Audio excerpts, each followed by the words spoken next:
Hello and welcome to the Bucket Lister podcast. Join your host Keith Crockford along with special guests who have travelled the world, here to share stories of their adventures and plenty of inspo to add to your bucket list. Now, let's get into today's episode. Hello, everyone, and welcome to this episode of the Bucket Lister podcast. I am back today joined with Jake. Hi, Jake. Hi, Keith. But this podcast is going to be ever so slightly different because I am, for the first time, and it's the second time, I'm going to hand the reins over to somebody else and they are going to interview me. Now, the reason why we're doing that is because I came back last month from leading our first Chile and Easter Island trip. And I just thought it was, well, I want to tell the story, but it'd be a bit boring if I just sat here and talked for the whole time. So I'm going to hand the reins over to Jake for the first time so he can pop his podcast virginity of being in charge. And Jake's going to interview me away. So crack on then, Jake. Thanks. Yeah, I think I could get used to this. It's definitely a much more relaxing position to be in rather than being in the hot seat, getting grilled.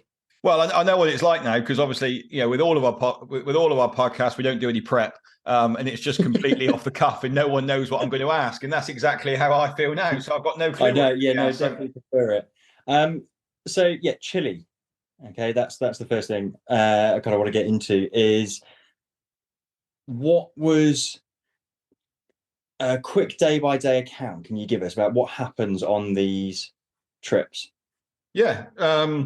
So I suppose I'll start with I was in Chile in 2019 that I went and recce'd this trip. And obviously the C word got in the way. So it's been a while since I've been there. So this year was the first trip we've been able to run back there. So I was super excited to be back.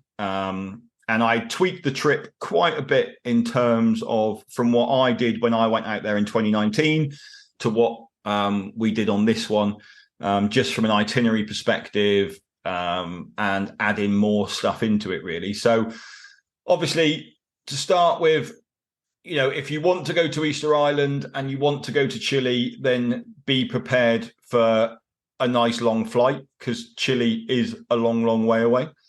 There used to be a direct BA flight, but that hadn't reopened when we had to book these flights. So we had to do a stopover and we did one in Madrid. So we flew London to Madrid and then Madrid down to Santiago. And you're looking at about 15 hours total to get to Santiago. I had 16 in the group plus me. Dave also joined us on the flight because they were doing the Patagonia trek at the same time. So we had both groups together on the flight out. So we landed in Santiago and then straight to the hotel. We got there. We had an overnight flight, so got there in the morning, which was quite nice because it gave us the day in Santiago then. So in the afternoon, we had a walking tour of Santiago.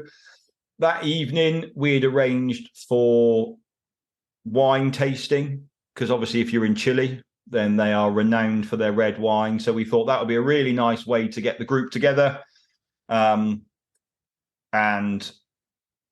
do some drinking, really. So we had a 45 minute talk on Chilean wine, which was punishment, really, because you sat there looking at the wine glasses and looking at the wine, but you couldn't actually drink it. It was almost like you had to listen to the talk before you could get to do the wine tasting. But the wine eventually came.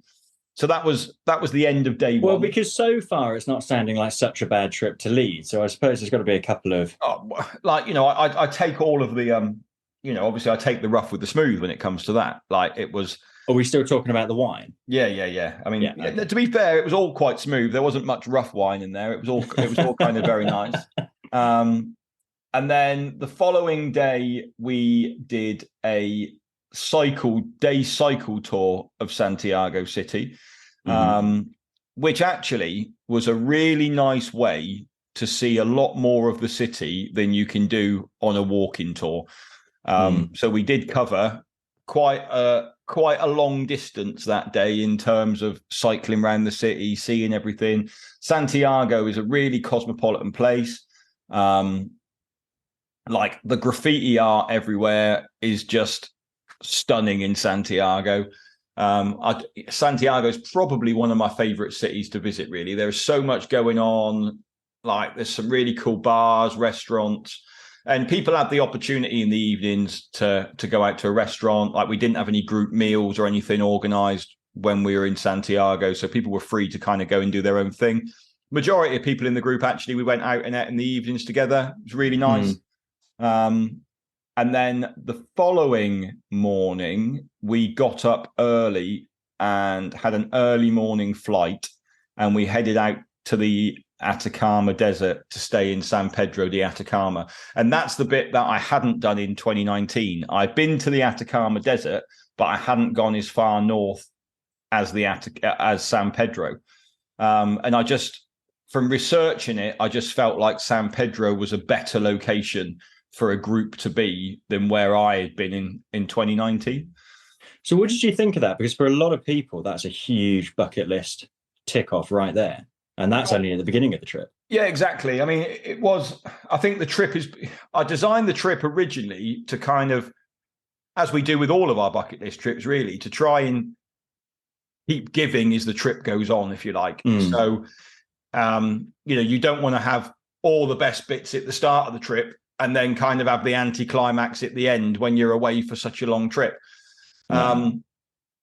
So, yeah, I mean, the Atacama Desert is just stunning. I mean, the thing that people don't realize so much about the Atacama is like when I went to the Atacama in 2019, we were at sea level because we were right by the coast. But up in San Pedro, you're kind of at like 2,200, 2,300 meters of altitude.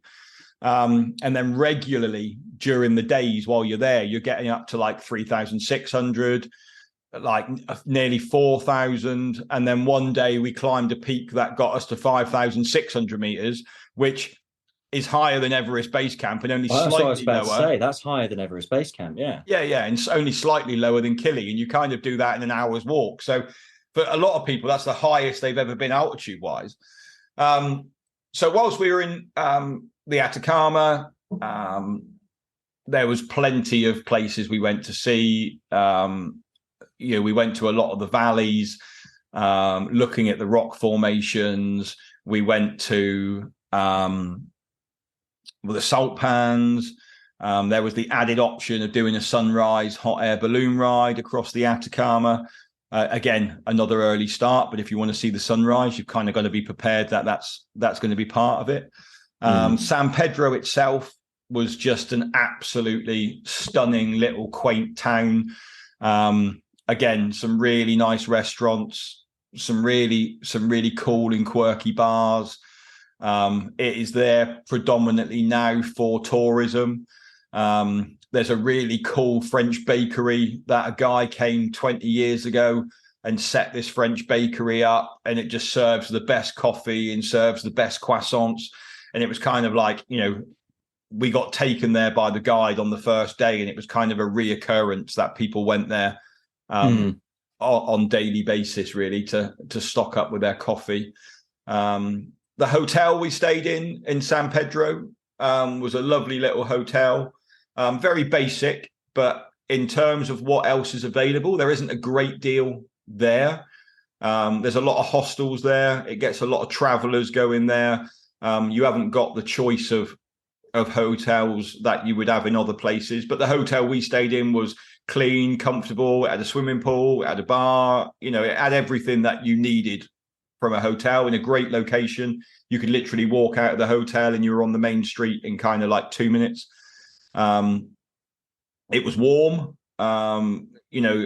and that's the nice thing, doing a trip in January when it's so cold back here in the UK. You're in the Southern Hemisphere, you're in their summer.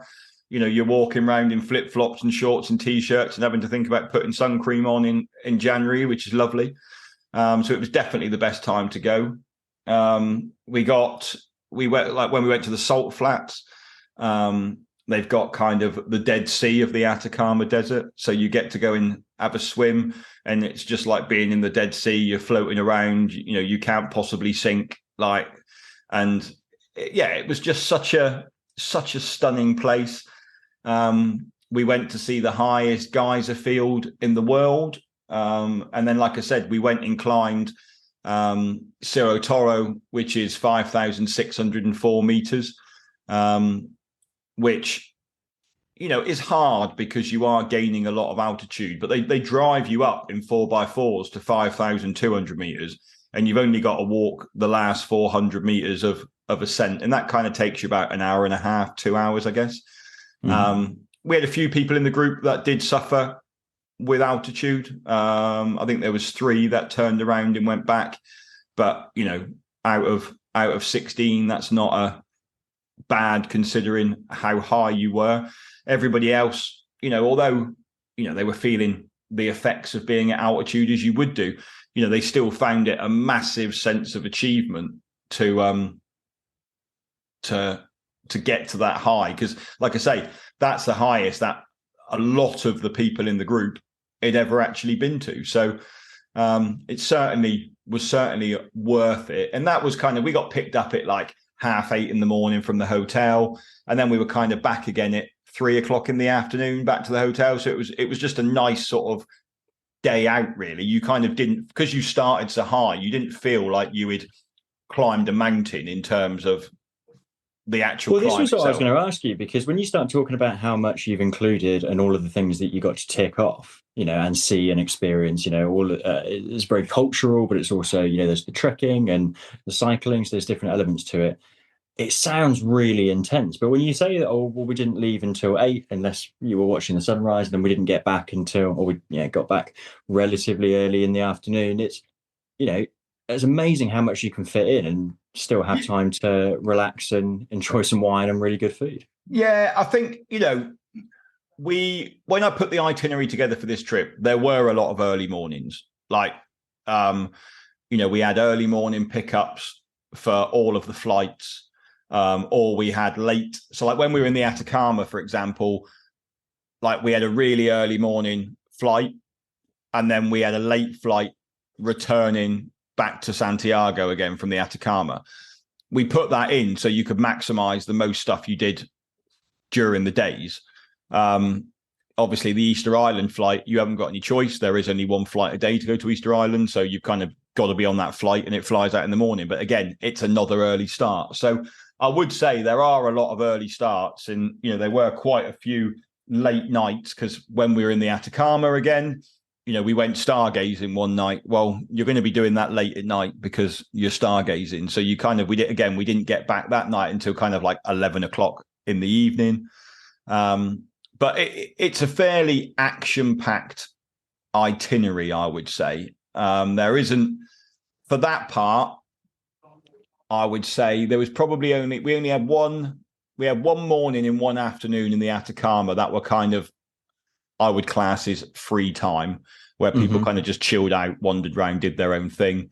But yeah, it was pretty full on in terms of the activities that you did. But I suppose, with the stargazing and things like that, it's not all super high, octane adventure activities that are going to take it out of you. There's a good balance between that cultural side and the physical side, so you're not wiped out.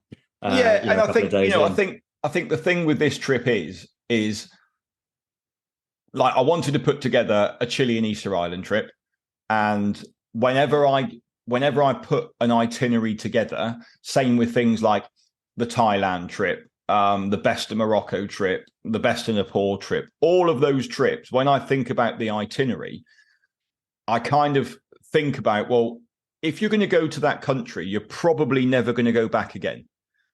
Like, you want to tick off Chile and Easter Island, great, bucket list tick, but I don't want you to leave the country feeling I've missed out, or I've got to go back and see, I didn't see this, I didn't see that. It's kind of, I want to create the trips so you can kind of go there, do it, and then when you finish, you go, right, I've done that now. I've sacrificed, I've completed my itch. Like, I don't need to, I don't feel the need to go back there. So they are pretty full on. But that's kind of what the main plan was, really.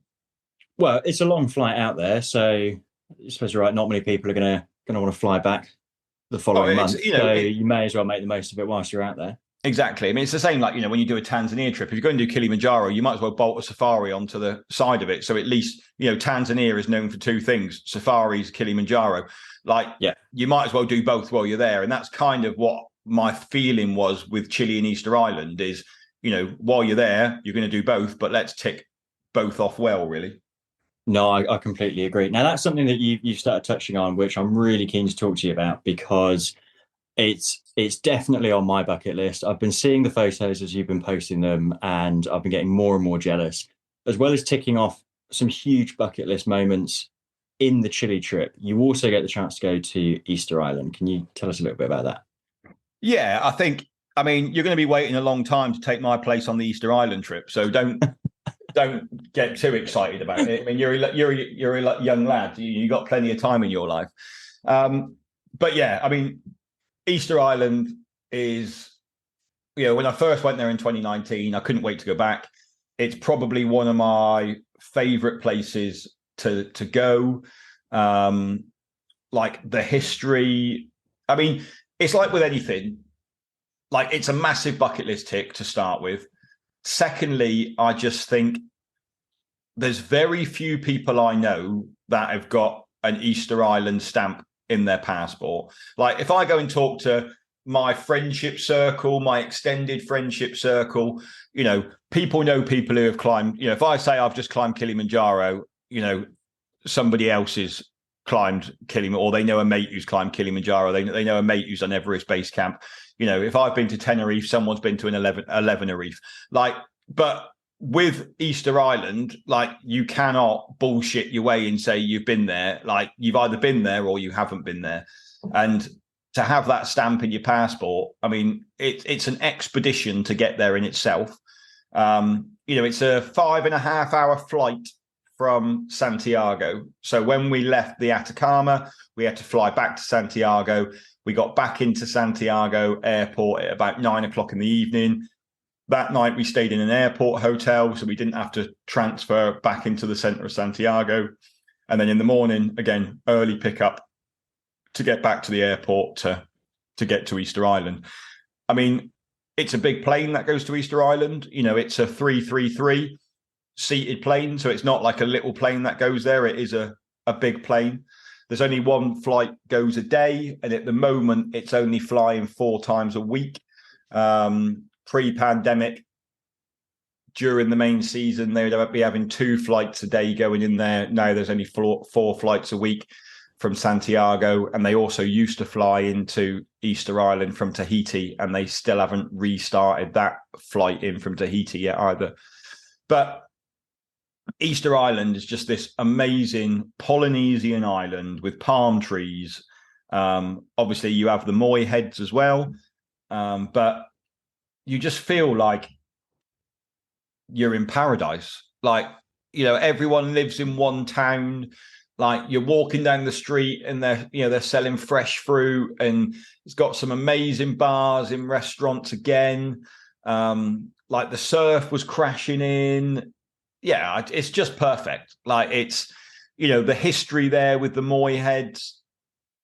And yeah, I just cannot describe how great Easter Island is to go and see it. Like from the moment you land, you kind of come in on the plane, and if you're lucky enough to get a window seat, or you're sort of in a middle seat so you can sort of peer out the window, you kind of see the island, and the island's not very big at all. And bearing in mind the runway for the plane takes up the whole width of the island at the bottom. So you kind of touch down on one side and then you go all the way to the other side on the runway. I mean, the runway was originally built as a emergency landing zone for the space shuttle. Originally was why it was there. I had no idea. That's insane. Was that really? Yeah. Because obviously, if like it's in the middle of nowhere, and like if the space shuttle needed to land, then that was. I mean, there's a couple in the UK like that were built specifically for that. But yeah, the one down there is on Easter Island, and that's what it was. I mean, I know we always talk about the Lukla flights. So obviously, if you go and you do base camp or anything where you're going into that region of Nepal, those are always a big talking point, is the Lukla airport and the runway and the flights into there. But this might almost be getting up there in terms of Yeah, I mean, obviously, crazy airports in the world. I mean, the terminal's just like so funny. The terminal is just like the smallest terminal ever. Like you kind of walk off the plane, walk through this terminal, like, and then your bags kind of like just get put onto the conveyor belt, and they like you almost watch your bag get put on the conveyor belt from outside, and then it comes round to you. Like there's no checks. I mean, the only thing they're worried about on Easter Island is you bringing food in from Chile, because obviously they don't want anything arriving. They don't want any bugs or stuff that's going to wreck their crops on Easter Island and things. So they're really tight and hot on that. But yeah, from the moment you step off, I mean, like the airport is in Hangaroy, which is the main town on Easter Island, or Rapa Nui as they refer to it as. Everybody lives pretty much in Rapa Nui. As you drive around the island, you see very few other houses. They're all kind of in this one town, which is where all the hotels are and everything like that. We stayed in this really cool eco lodge. Again, there are various different levels of accommodation on Easter Island. Easter Island has some like really cool people like that want to go to Easter Island. They have some really top end accommodation. Obviously, that's out of our budget for our trip. But they were telling us how Pele came and opened up their sports pitch. The people that they get come in there, famous actors and politicians, and just Keith because Crockford. Keith Crockford, yeah. I mean, I'm waiting for my Moy to be put up for me, but I'll give him a few suggestions. Maybe after my fifth visit, I might get that. But yeah, I mean, it was just, like if that sort of place is on your bucket list, and it is as unspoiled, I would say, as it could be in terms of, yes, it's there for tourism. Yes, they get tourists. You don't feel like it's overpopulated with tourists. It was very quiet when we were there in January, again, because they've only got 4 planes going in a week. And I would say probably half the people on our flight, if not 2/3 of the people on our flight, were locals that were flying back to the island. I was speaking to one of our guides when we were there, who was showing us around, and he was saying like once or twice a year, like they will fly back to Chile to do their shopping, because there is stuff that they just cannot get on the island, and there's stuff that they can't do on the island. So like the young people who live on the island, they want to go to the cinema. They want, those sorts of things. They want to go to a shopping mall. They want to, so, once or twice a year, they will fly back to the mainland to kind of get all the things that they can't actually get on Easter Island. Yeah, that's really interesting. I hadn't really thought about it from that perspective. I mean, obviously it's amazing that it's been as preserved as it is. And as you say, it's, that side of things is incredible. But yeah, obviously for the population that live there, they get used to it, I suppose. Interestingly, they said they did a census, and the number of people that live on Easter Island is gone out of my head. I can't remember what the population of Easter Island is now, but they can only, when they did a census, they could only put down that 74 people who are currently living on the island are actually like from original ancestry of the island. So everybody else is coming at some point from somewhere else, whether or not. I mean, like one of the ladies I was talking to who helped organise part of our tour, she's German but owns a tour company in Easter Island. There's a lot of Chileans who have come across onto the island and settled on the island. So yeah, it's just like the way of life. It's just so chilled out. Like that's what everyone sort of on the trip, was their point to come across, is just how chilled out they felt, like wandering around and doing the stuff that was there, really. So that leads me on really nicely to one of the other questions I wanted to ask you, which obviously once you've been to Easter Island, once you get there and you do the tour and you learn a little bit about the history and things that you've told me I have no idea about, so love that. That's incredible. What what can they do with their time? Is there much free time? Do they get to? Is there things for them to do? How do people usually spend the days and the time that they're there? Yeah, so I mean, like when we arrived, so we were there for 5 days on our trip. So the morning we arrived, we had a tour of a few of the archaeological sites of the Moy Heads in the afternoon. Like the following day, we had a full day tour, again going around other archaeological sites on the island. Then, like the following day, we had a sunrise tour in the morning where we went down to the biggest archaeological site where they've got 15 Moy Heads that look out, or the seas behind all the Moy Heads, apart from a couple face inwards. They look in towards the land. But we watched the sun come up because the sun literally comes up behind them. It was a little bit too cloudy to get a great sunrise, but it was still a stunning morning. And then we kind of had all that day free then, until we had a activity in the evening. Then the following day we had a morning tour again, and then we had the afternoon free. And then on our final day, we had a free morning, and I think we got picked up at the hotel at like 12:30 to then get back to the airport. So you kind of had pretty much a full day and a half day to do what you wanted to do. There's loads of stuff you can do on the island. You can hire. I mean, we didn't put anything on for anybody or give anyone any options. They could kind of go and explore and do what they wanted to do. So there's boat trips. A few of us went scuba diving. There's a Moy Head under the sea where you can go scuba diving next to it, and that's kind of the one tick that I wanted this time, because the last time I went, I didn't get the opportunity to do that because I went in there winter. So that was like the one. Scuba diving on Easter Island. I mean, that is the ultimate dinner party. Bombshell to drop in. That's I don't know exactly. If you can really beat that. And when you pull the picture out of you like scuba diving next to a Moy Head, that's quite a cool thing to do. There was a few others that hadn't dived before, and they went and did a trial dive. Obviously, what an amazing place to learn. Yeah. And you couldn't go down to the Moy Head because the Moy Head sits at about 22, 24 meters.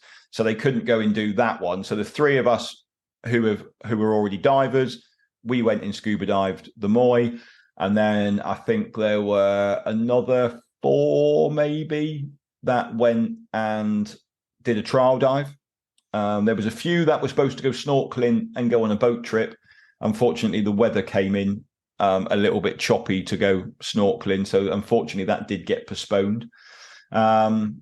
On the free afternoon, a few people went off and went horse riding.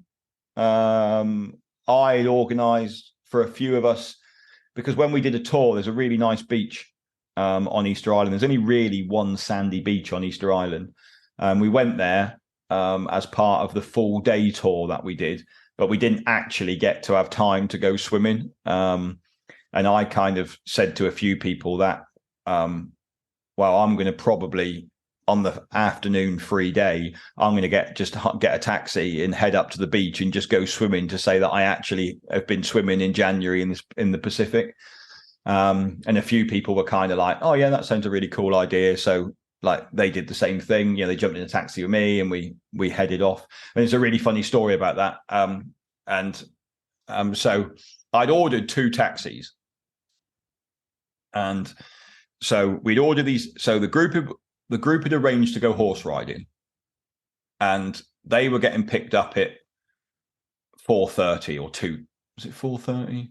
Yeah, they were due to get picked up at like 4:30, I think.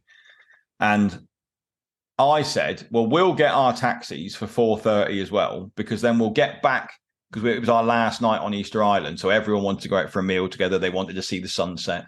So I was like, we'll get our taxis exactly the same time, and then we'll get back at the same time. So, we can all go out for a meal together in the evening.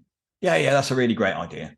So anyway, so I walked out of my room, and went to the reception to meet everybody to get in the taxis. And a guy walked up and said, I'm looking for so-and-so. And I was like, oh, I don't know. I haven't seen her. And it was the person that had organised the horse riding. And so they went, well, I don't know where she's gone. And I looked out and none of the horse riders were anywhere near anywhere. And they were like, well, we've come to pick the horse riders up. And I'm like, well, they're not here and neither are our taxis. So they had accidentally gone and got in our taxis with two taxi drivers that only spoke Spanish and didn't speak any English and got driven to the beach.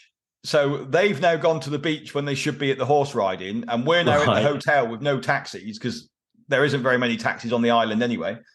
And with a guy who's supposed to be picking up 6-7 people to go horse riding. So we managed in the end to work out like what had happened, but there's hardly very much phone signal on the island either. So we had to wait to get a phone signal. He then managed to phone the taxi drivers and said, you've got the wrong group. They need to be with me. Keep them at the beach. And then he came back to me and he was like, right, if you jump in the trucks, I'll take you to the beach, pick up my group, and then I'll drive them to the horse riding. So yeah, our day got a little bit delayed, but it's sounding a little bit like what's that old one about a fox, a cabbage, there's a boat. That's how it's sounding. It was kind of like, how are we going to get to the beach now? Because our taxis are already at the beach. But it all worked out in the end. But my biggest concern was that when we got to the beach, the taxis were going to have been gone, so we couldn't arrange to get picked up, and we were then going to be stuck at the beach. But luckily, the taxis waited for us, and we had a lovely afternoon. There was quite a nice swell out, like in the sea. We just went out swimming, was like body surfing the waves in. Like it was a really nice afternoon. And then there's a few, couple of little beach bars on the beach, funnily enough, that do some really nice cocktails. So we just sat there in the sunshine, having a cocktail and looking out over. And it was a lovely way to spend the last afternoon as well. So yeah, like I just can't wait to go back. Like it just literally is a really special place. And I just think like the Atacama Desert special, but Easter Island just blows it away in terms of like the sunsets, the sunrises, the people who live there, the food's just amazing. Like I didn't have a bad meal anywhere. Like, the restaurants down on the beach. I mean, Easter Island is expensive in terms of eating and drinking out, I would say is more expensive, but then you are on an island in the middle of nowhere. So everything does have to be. Yeah. So talk to me about the types of food then that people were having on the trip, because as we do mention on these podcasts about food, and it's something that I tend to mention about food because that's always something that I'm really interested in. So when I get the opportunity to do Chile and Easter Island, what kind of food can I expect? Well, I mean, the length of time between now and then is so big that food might have changed by then. But I mean, obviously steak is really popular in Chile, same on Easter Island. Obviously you are on an island, so fish was super popular. I mean, I had some great steaks, some really good steaks. Nice. And then, in fact, one day I think I had steak for lunch and steak for dinner. It was that good a steak. It was a 2-steak day, was it? A 2-steak day. Yeah, I was proteining up on those days. But yeah, pasta, pizza. So there's a lot of choice, a lot of variety. A lot of choice. I had one of the best curries I've ever had on Easter Island. It was amazing. Like better than the Nepalese place that we go to. Because that's pretty good. It wasn't as good as Third Eye, but it was a good curry. It was up there. It was up there. Yeah, I mean, there was no, if you were, the food was very Western in terms of you wouldn't be, if you were a fussy eater, that you might struggle in Tanzania or Nepal, like you certainly wouldn't struggle in Chile and Easter Island. Breakfasts in the hotels, again, great choice of more continental style breakfast. but ham, cheese, bread, toast, cereal, Nice. tea, coffee, everywhere we went. So we didn't, you certainly wouldn't go hungry, but I would say, Easter Island is, I mean, you're probably paying between 15 and 25 pound for a meal, in terms of, if you're having a steak, you're in for kind of like 20 quid for so it's not, there isn't the cheap option down the road of street food. Like, that doesn't really exist over there, to be honest. No.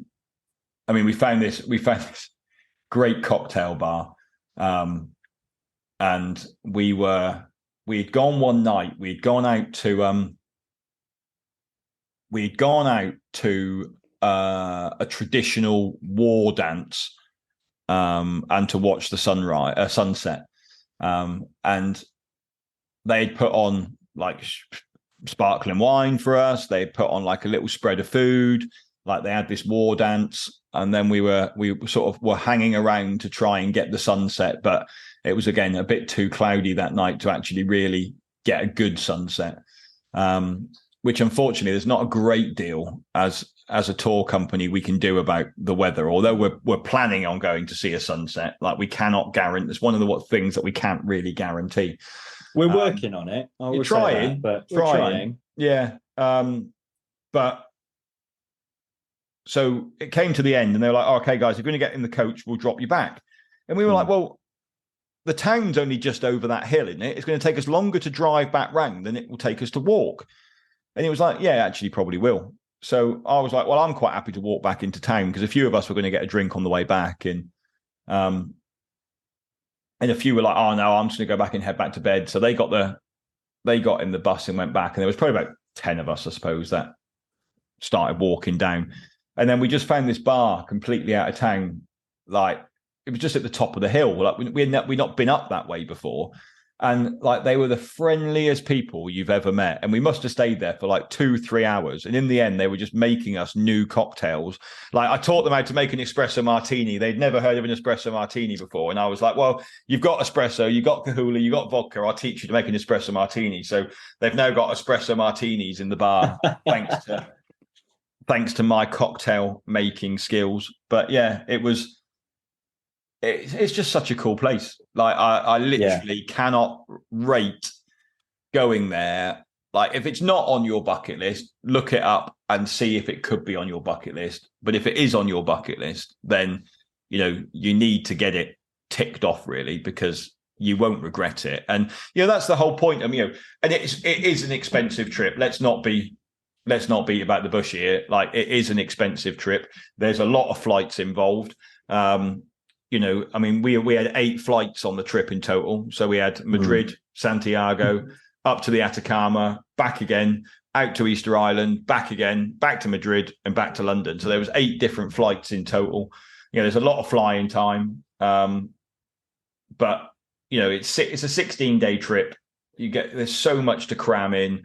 But yeah, I literally, honestly can't rate that trip enough. It probably has to be one of my most favorite trips to lead. I mean, I was going to say there's no mountains to climb. We did climb a mountain, but it was an easy mountain.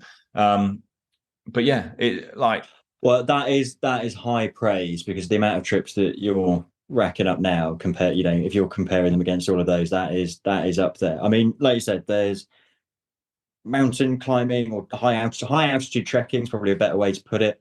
People can tick off going above 5,500 meters, which is a massive. High altitude walking, I would say. High altitude walking. I wouldn't go as far as to say trekking for the hour and a half that it took to get to the top. But it's a great sense of achievement. You are stood on top of a mountain. You are. So in terms of that, yeah. Tick. So you get to go to high altitude, so you can tick that off. You get the Atacama Desert. There's so much in the Atacama Desert. There's stargazing. There's the salt flats. There's floating in the Atacaman Dead Sea. You can do the hot air balloon ride across the Atacama. You go to the highest geyser field I mean, the lovely thing about the Atacama was when we were there, the first day we were on a tour, on the way back to the hotel in the evening, the bus pulled over. The bus driver got out, pulled a table out the back, laid out bottles of red wine in wine glasses, and like got out all like, again, cheese, ham, fruits, like laid it all out on the table and was like, the sun will be setting in a minute. Like, come out and have a glass of wine and watch the sunset. So we all popped out, had another glass of Chilean red and watched the sunset. The next night, he did the same thing, but this time he brought out pisco sours and was like, oh, brilliant. Like, so that was really cool. Like, it is literally the trip that just keeps on giving. And there were some surprises in there for me as well, which was great. You know, it's not when you lead a trip, when you've done it that many times or whatever, but this wasn't the case this time. It was, you know, some of it I'd seen before, like the scuba diving I hadn't done before. That was just amazing to finally get that photo.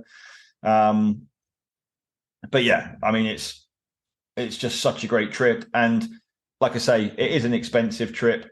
Like, you know, there isn't really a cheap way of doing it. You know, you could probably jump on board a boat and take you 3 weeks to sail to Easter Island if you wanted to, but you know, you've kind of got to fly and get on that plane.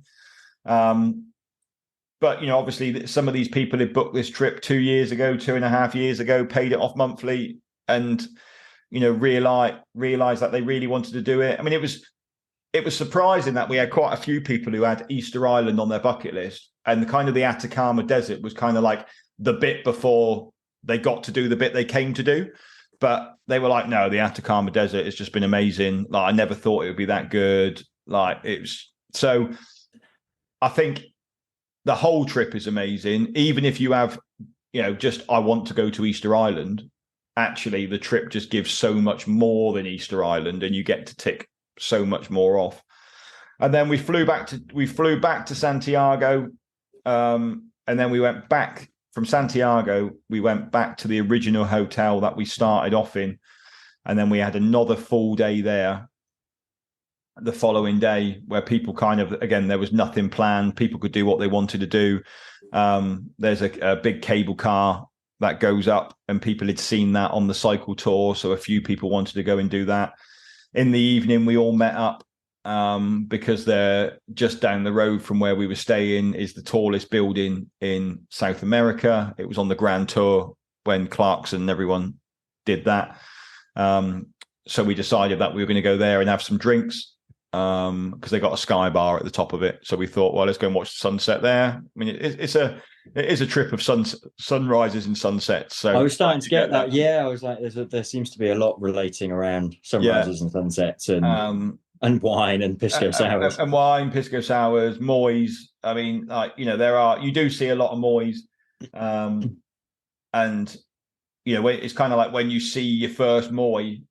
I remember when I saw my first moi back in 2019, you know, you've seen them on the film, and you know, you've gone dum like when it's running across the thing, and you kind of like, you just want to go and stand next to one. And I remember seeing my first one and it was really great taking a group this year. Obviously I didn't get that same reaction because I'd already seen loads last time I was there, but just seeing people's reactions to seeing them for the first time.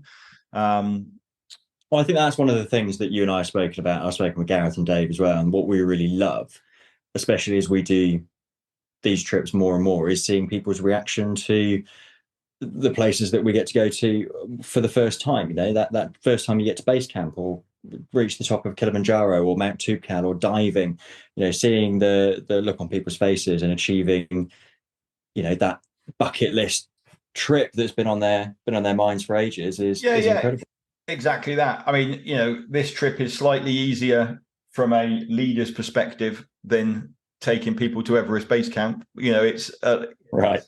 It is kind of I would say, a very enjoyable trip to lead. I had a cracking group, like the group that I had. I mean, to be honest, I think I was like the third youngest in the group. So like, that's like really rare these days. Like, you know, that I felt like the young boy again.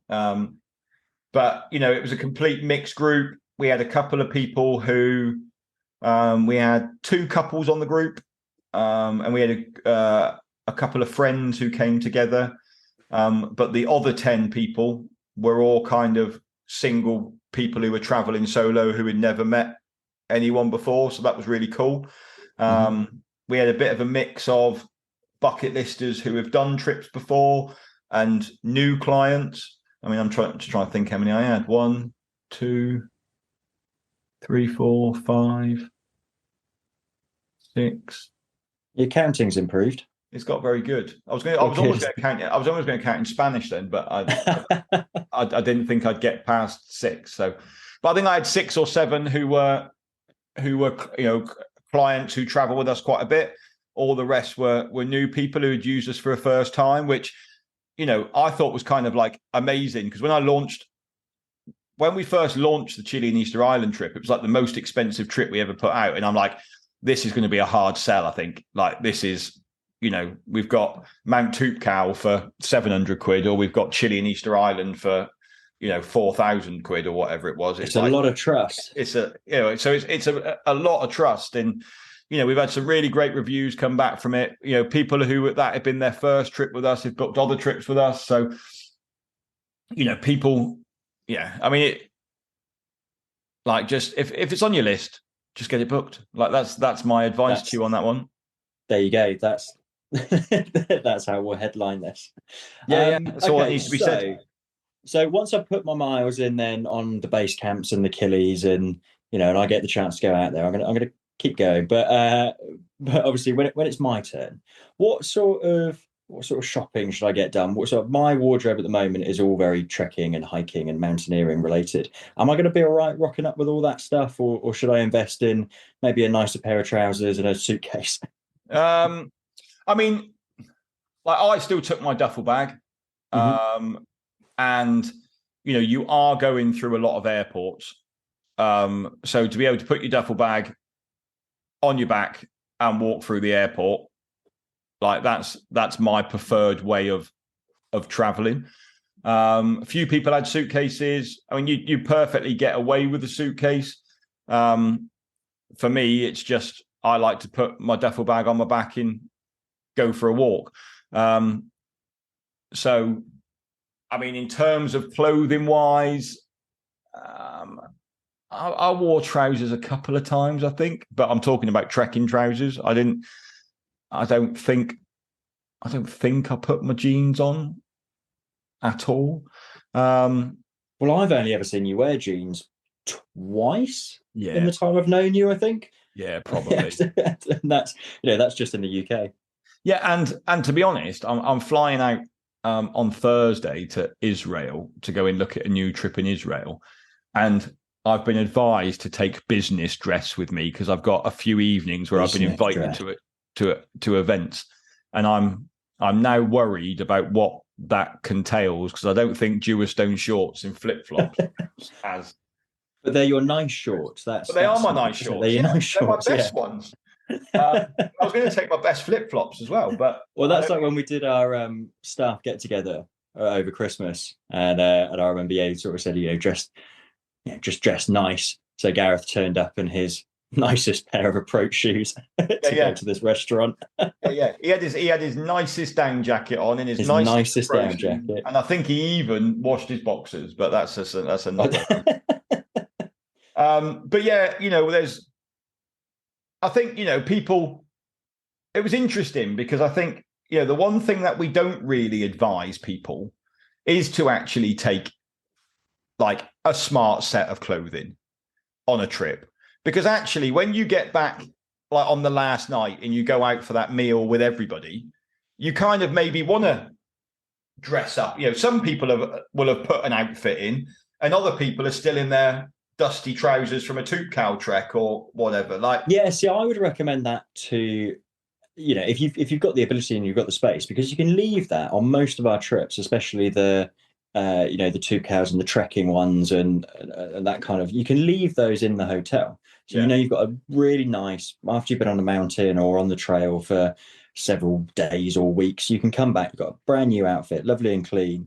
And that's one thing I would say about on this trip is because I packed a pair of approach shoes and a pair of flip-flops, just standard Keith packing. Standard Keith packing. But the Atacama Desert was so dusty that my shoes did not come back out the bag after the Atacama Desert. Like I had to live in my flip-flops and fly back in my flip-flops, which was really cold arriving at Heathrow Airport in the middle of January wearing a pair of flip-flops. But that's literally all, the shoes were just so dusty. So I would definitely advise taking 2 pairs of shoes with you.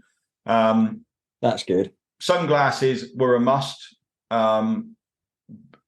Because especially like when you're in the Atacama Desert, you are at altitude, you are closer to the sun. Like it doesn't feel sometimes like it's very warm, but people were getting quite burnt in the Atacama just because of the UV radiation, even though, that you didn't feel like you were getting burnt. But that evening, even in Santiago, to be fair, we had a couple of people who went on the bike ride and they put sun cream on, but they forgot to do their hands.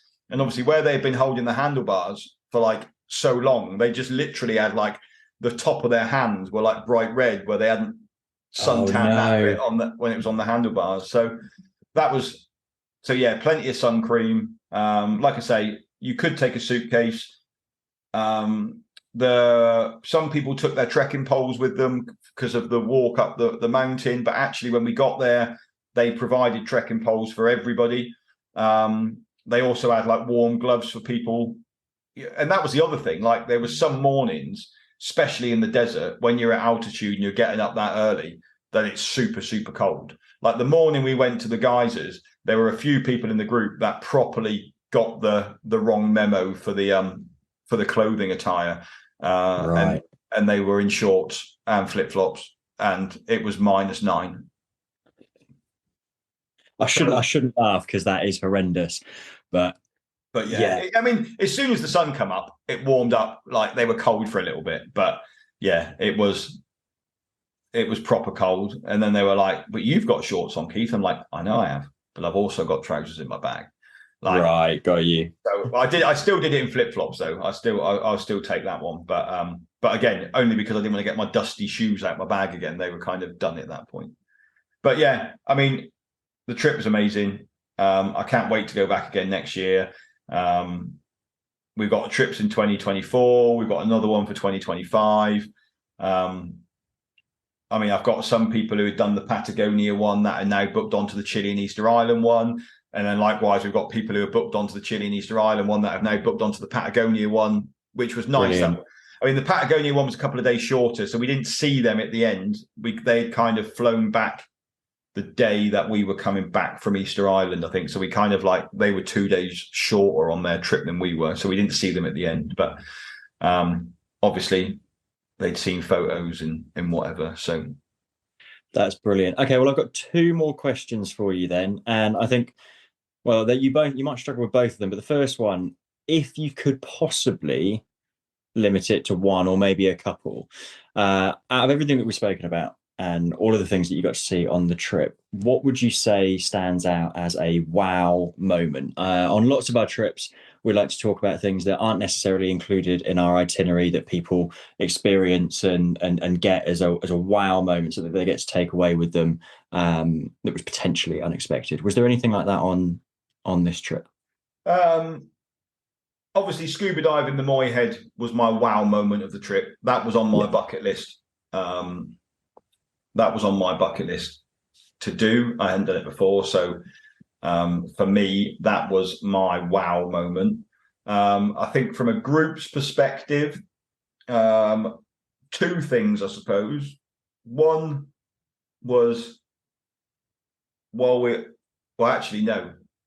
3 things. Okay. I can't have one. But one was the final night sunset was stunning on Easter Island. We managed to get a good sunset in, so that was really nice, and everyone was kind of like rushed down to see it together, so that was really cool. The second quick one that I managed to see and a few of the group managed to see was there was some turtles swimming in the harbour, which was kind of like unexpected, which was quite cool. And then the funny one was we were sat having a meal in Santiago, and this guy dressed as Michael Jackson walked down the street with a boombox, and then was dancing, was moonwalking in the street, stopping the traffic, like pretending he was Michael Jackson, and was busking. And it was the best thing I've ever seen. It was so funny. Brilliant. And everyone was clapping and cheering. And, it was just so comical to see in the middle of Santiago. And there's like buses coming up the road, and he's just going down, stopping the buses and putting his hand up and like moonwalking in front of the buses and stuff. And that was really cool as well. So that was a surprise moment that actually was quite a funny one, I guess. I will give you that. And that's just the joys of international travel. Little moments like that are so, you couldn't write it. There's no way you would have guessed that something like that was going to happen. And then finally, and it is because you're now, as a guest on this podcast, I think it's only fair to ask you what we usually ask our guests on this podcast, which is, what is on your bucket list? Is there anything left for Keith Crockford on his bucket list? Oh yeah, there's so much left. I mean, there's so many other places that I still haven't been yet. I mean, my bucket list. I might just talk about my bucket list for 2023, because that's. So hopefully, I'm off to Israel this week. Never been there before, so super excited about going there. I'm hoping to go to the Maldives in April. I've never been to the Maldives before, and that looks like it could be a really interesting trip, because we are going to the real Maldives. We're not going to the commercialized, and that's kind of the trip that I want to put together to run. Is I think a lot of people think of the Maldives and think about it being like a romantic place to go with your partner. But people see the stunning white sand beaches and the palm trees and go, I'd love to go there. But either my partner doesn't want to go, or on the other hand, I don't have a partner. So I kind of want to create a trip that's accessible to everybody. And the itinerary that we're looking at the minute looks really cool. So I'm hoping that will be a good one. And then what else have I got this year? That's bucket listable, I suppose. The Thailand trip, and going and staying with the hill tribe in Chiang Mai, and then bamboo rafting down the river. I'm looking forward to that as well, because I haven't done that before, and that's part of the itinerary that we've put together for that trip. So those would be my 3 bucket list trip ticks for 2023, I think. That's brilliant. Well, thank you very, very much for giving me the opportunity to host. I will try not to get too comfortable in this position. But yeah, I've loved hearing everything about Chile and Easter Island, and I am incredibly jealous. So my mission then for 2023 is going to be seeing what I can do to maybe give me the opportunity to have a crack at it. Well, keep staying jealous for a little bit longer. But I'm sure at some point, I don't think I'm going to get, bored in the next couple of years, but, potentially. Wouldn't have thought so. It would be, very difficult for you to take on the role of leader for that one. And, I think, maybe one time you might have to just come out with me and just support me along the way, just to learn from where everything is and what to do, and, where the best espresso martini is in Easter Island. Well, Jake, thanks ever so much. I think you've done a cracking job of hosting today's podcast. And obviously it's been great for me to tell the Easter Island in Chile and Atacama Desert and what everyone got up to on that trip, and hopefully inspire a few of you to maybe go and look at that trip itself. But I'll put a link in the show notes to that trip itself, so you can head over and have a look and see the itinerary, and also download the quick guide as well, so you can see everything there is in there. But it's brilliant, Jake, that you've been able to host this one, because it now means that I always struggle, like when I go away, like getting them all queued up enough to make sure I've done enough interviews with people before I go away. But now I'm away, I don't have to worry about that now. You can literally like take over and jump in when I'm not there. So that's perfect. No, it's great. It mixes it up a little bit, doesn't it? Well, thank you ever so much for listening, everyone. I hope you enjoyed it. I hope you've taken something away from this podcast. Please do me a favor and go in, like and subscribe this podcast. And if you can, leave us a review, because that really does help us with all of the different podcasts to try and get this podcast heard by more people. But until next week, thank you very much. Goodbye. Thanks for listening to this episode of the Bucket Lister podcast. Be sure to click follow to be alerted for next week's episode. For more travel inspiration, check us out at www.thebucketlistcompany.co.uk or follow us on socials. See you next time.